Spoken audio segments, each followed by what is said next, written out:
Hey everyone, my name is Ashley, and I'm here to bring you what I read in April. So for the month of April, I participated in 2 readathons. The first one I'm going to talk about is the Magical Readathon that's hosted by Book Roast, and it's a Harry Potter themed marathon. And that readathon is based on choosing a career, and you have to take certain classes, and each class correlates to a book. And since I'm a very indecisive person, I could not choose a career. And I read 10 books this month, which is very surprising to me. And I still couldn't choose a career, so I had my sister pick one. So this is what my sister chose, and I'm going to tell you the books that correlate to that career. So the first class is Ancient Runes, and that is to read a book with a heart on the cover. And I chose Bring Me Their Hearts by Sara Wolf. She's wearing a heart necklace, and there's heart in the title. And it's about a girl who is turned into a heartless, and then she's ghost sent to take the prince's heart.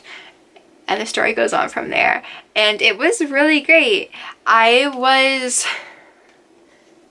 put this book off for a really long time. I met her at a signing in the Bay Area. I really enjoyed talking to her, and I have no idea why I put books off for so long, even though I enjoy them when I actually read them. It's a shame, but it's also great when I get to enjoy them. And I gave this book 4 stars, and I'm very excited for the sequel, which is out. So I guess there's a win there. And I am going to order it because it ended on a cliffhanger, and I want to know what happens, like, desperately. So the next class is Charms, and that is to read a book with a white cover. And for that, I chose The Wicked King. Now, this does not have a white cover because this is the fake crate edition, but if we take off the alternate dust jacket, there is the white cover.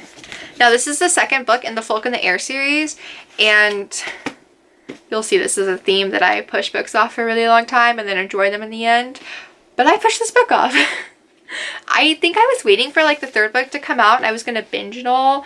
And this is a series that you should not wait and have space between each book because it's so politically ran, and there's so much that happens, and there's so many people and twists and turns, and I had to read like multiple reviews just to like remember what happened. But once I'm reading it, like, I really enjoy it. I enjoy, like, you don't really know who to trust, and you don't even really trust the main character sometimes because she's just real sketch too, like Jude. But I really enjoyed Carden in this book. I'm excited for his character growth. I think he definitely is growing as a person, and I'm liking him more than I did in the first book. So overall, I gave this book 4 stars. I really enjoyed the story, and I am going to read the next book next month. Next class was History and Magic, and that was to read a book featuring witches and wizards. And for that, I chose Carry On by Rainbow Rowell. I love Rainbow Rowell, but I was really hesitant to go into a fantasy novel for her because I don't know, it's hard. Like, it's hard to see someone as like a contemporary writer and then for them to jump into fantasy. And this is definitely, like I said in my like TBR video, this is definitely like soft fantasy. It's nothing, there's like not a lot of like world building, not a lot of like growth as you see in like a high fantasy novel, but I still really enjoyed it. There were some problems I had with it though. I didn't really care for Simon. I found him annoying at times. I get the whole I'm the chosen one, but I don't really get why I'm the chosen one storyline. And it was okay. It wasn't,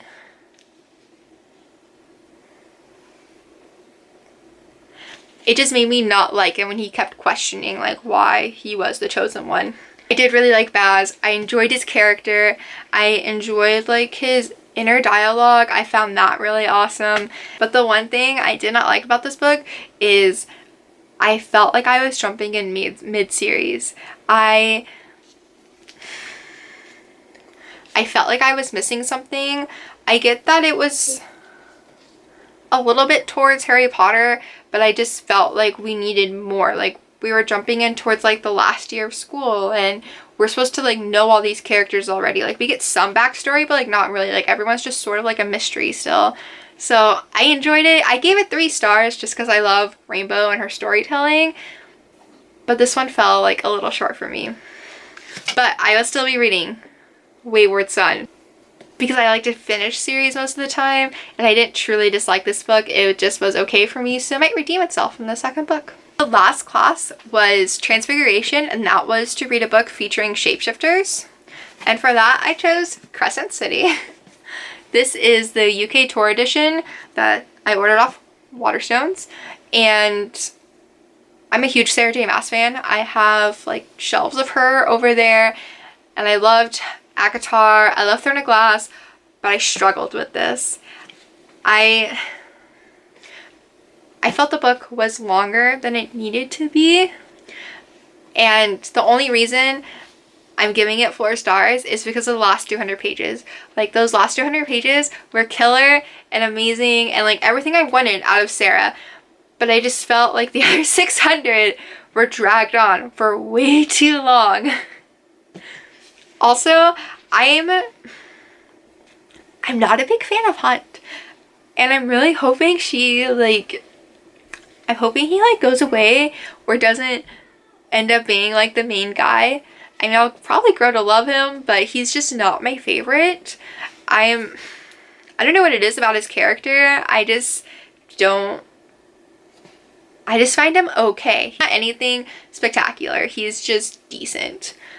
And I really enjoyed the friendship in this book. I like how that was like a constant in here. How she kept constantly thinking about her friend and how she just kept believing in her. And I love that friendship element in here. So yeah, I gave Crescent City 4 stars.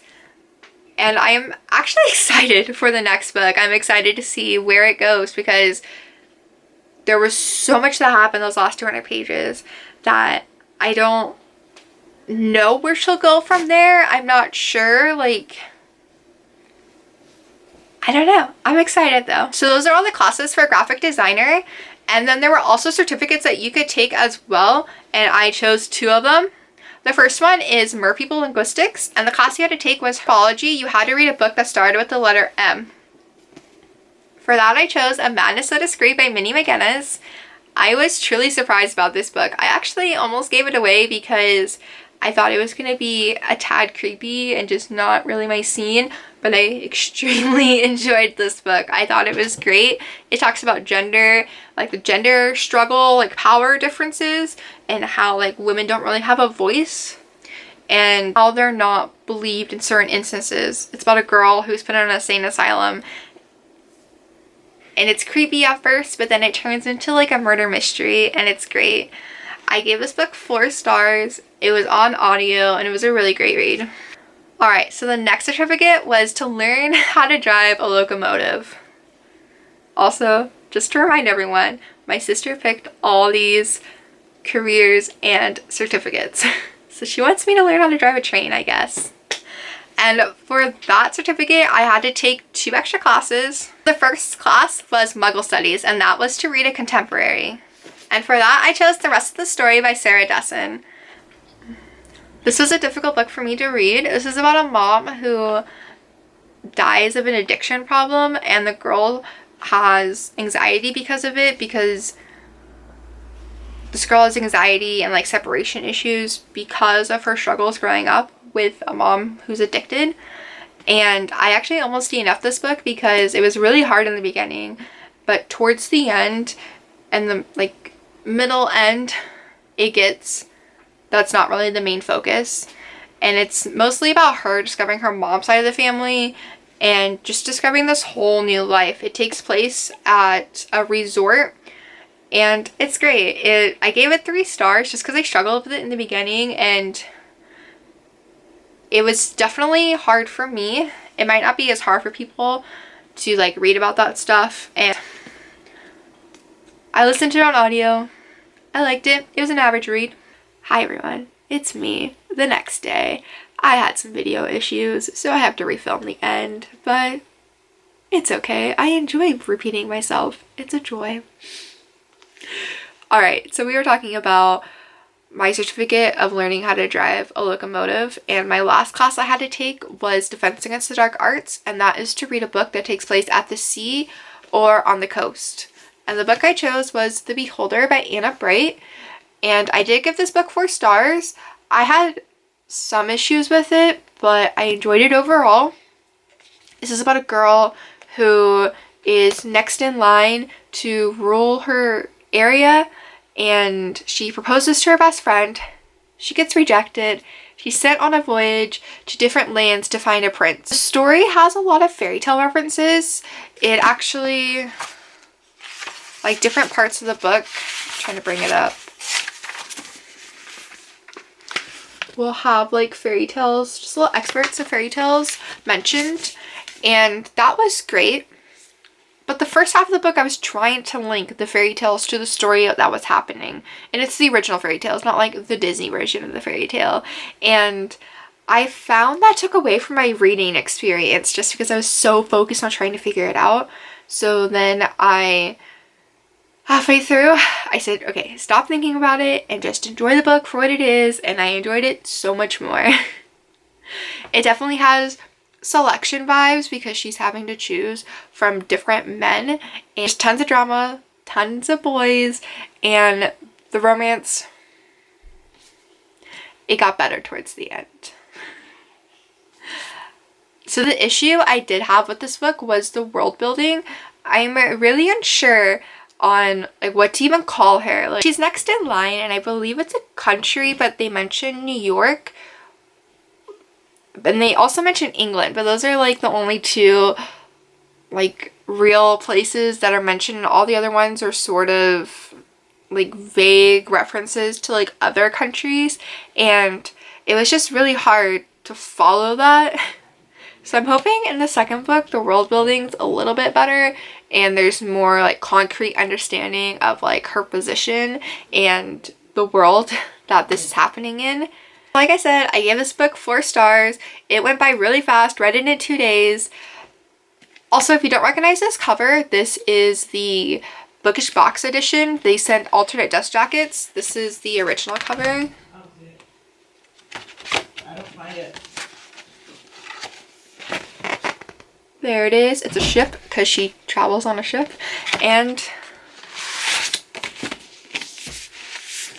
so yeah, overall, really enjoyed this book. So glad my friend recommended it to me and I finally took her up on it. Okay, so these next few books are books that didn't meet any of the prompts for the career and certificates I chose, but I did read them, so I am going to talk about them. And the first book is Fiendish by Brenna Yovanoff. I'm not really sure how to say her name, but I'm just going to call her Brenna. And this is about a girl who is trapped under a cellar, found by some local boys. There's magic, it's a small town, there's some creepy things, and a little bit of romance. I really enjoy Brenna's storytelling. I'm always captivated like within her stories, and they go by so fast, and I just really enjoy her writing. I gave this book 3.5 stars because even though I do enjoy her storytelling, this was not like an out of this world book. It was an enjoyable experience. So there's 2 more books, but I'm currently reading them right now, but I will be done by the month of April. And the first book is The End and Other Beginnings by Veronica Roth. This is just the dust jacket because the book's over there in my bed and I don't want to get it. And this is a short story collection by Veronica Roth. There is graphics in here, which are beautiful. Like, this book is just beautifully done. Like, even the outside, it's like black marble. It's gorgeous. I'm really enjoying it. I'm reading it at night because this is for the prompt of astronomy, which is to read a book at night. So I'm reading it right before I go to bed. It's really short.